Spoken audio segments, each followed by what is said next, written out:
Sejumlah tindak kriminal terjadi dalam sepekan terakhir dan kami rangkum untuk Anda agar menjadi kewaspadaan kita bersama.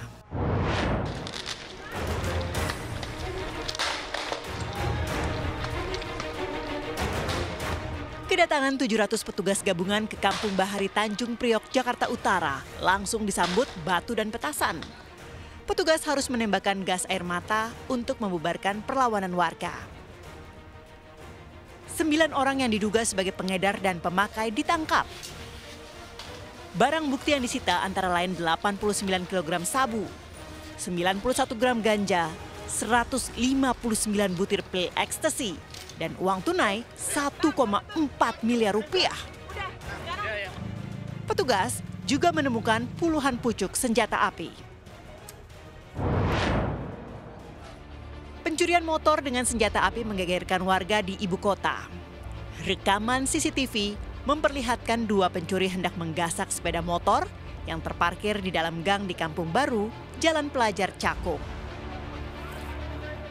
2 hansip yang melihat aksi ini berupaya menggagalkan pencurian dengan menabrakkan kendaraannya ke motor pelaku. Namun tak disangka, seorang pelaku mengeluarkan pistol dan langsung menembak petugas keamanan itu. 1 di antaranya tewas.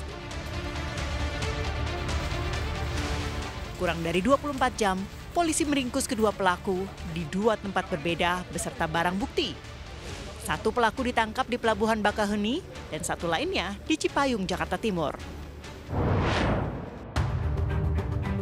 Diculik di Makassar, ditemukan di pedalaman Jambi. Ini yang terjadi pada bocah 4 tahun yang menjadi korban penculikan. Polisi mengendus jejak korban penculikan dengan menyusuri kawasan hutan dan jalan setapak di sebuah desa di Kecamatan Nalotantan, Kabupaten Merangin, Jambi. Kasus ini menjadi sorotan publik karena terindikasi terkait jaringan perdagangan anak antar provinsi.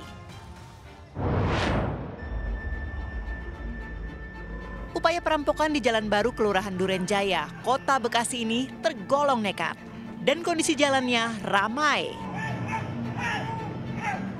Ya, hati-hati mengambil uang dari bank, apalagi jumlahnya ratusan juta rupiah. 4 pelaku memepet motor korban hingga korban terjatuh. Korban yang membawa uang ratusan juta rupiah itu mati-matian mempertahankan hartanya. Satpam perumahan yang melihat kejadian berteriak dan mencoba membantu. Namun khawatir perampok membawa senjata api, satpam pun mundur lagi. Sadar aksinya semakin menarik perhatian pengendara yang melintas, kawanan perampok pun memilih kabur tanpa hasil. Media sosial digemparkan dengan beredarnya video pendakwah asal Kediri, Jawa Timur, Elham Yahya Lukman, yang mencium anak di bawah umur saat memimpin pengajian. Beragam reaksi muncul dari warganet, menyayangkan aksi yang dinilai tak pantas dilakukan oleh seorang penceramah.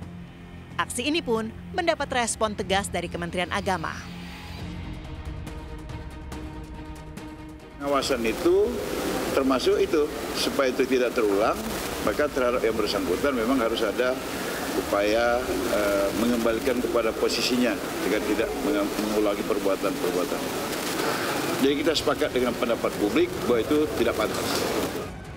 Menanggapi kecaman itu, Elham menyampaikan klarifikasi. Ia mengaku hilaf dan berkomitmen untuk memperbaiki diri. Unit Perlindungan Perempuan dan Anak Polres Kediri menyebut belum ada orang tua atau kerabat yang melapor tindakan itu. Sebuah video amatir merekam penganiayaan yang berlangsung di kawasan Tebet, Jakarta Selatan, Rabu malam. Warga yang berada di lokasi tak berani mendekat dan melerai melihat salah satu pelaku memiliki senjata api. Menurut pengakuan korban, kejadian itu terjadi saat ia dan beberapa rekannya pulang ke rumah indekos usai bekerja. Sepeda motor korban tiba-tiba diadang oleh para pelaku sambil menuduh korban telah menyenggol sepeda motornya. Salah satu pelaku menodongkan senjata api sambil mengaku sebagai anggota. Akibat penganiayaan itu, kedua korban mengalami luka memar di beberapa bagian tubuh. Korban sudah melaporkan kejadian ini ke Polsek Tebet. Misteri pembunuhan sadis terhadap istri pegawai pajak di Manokwari akhirnya terungkap.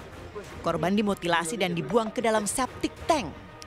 Sebelumnya, keluarga melapor bahwa korban menghilang sejak hari Senin lalu. Dalang di balik pembunuhan sadis ini adalah tukang bangunan yang tengah bekerja di rumah korban. Pelaku ditangkap saat bersembunyi di salah satu kampung sejauh 10 km dari rumah korban. Polisi curiga pelaku ikut menghilang saat korban dilaporkan hilang di waktu yang bersamaan. Yang mencengangkan, motif dibaliknya adalah pelaku kalah judi online. Ia terlilit utang karena upah kerjanya 3,3 juta rupiah habis untuk bermain judi online.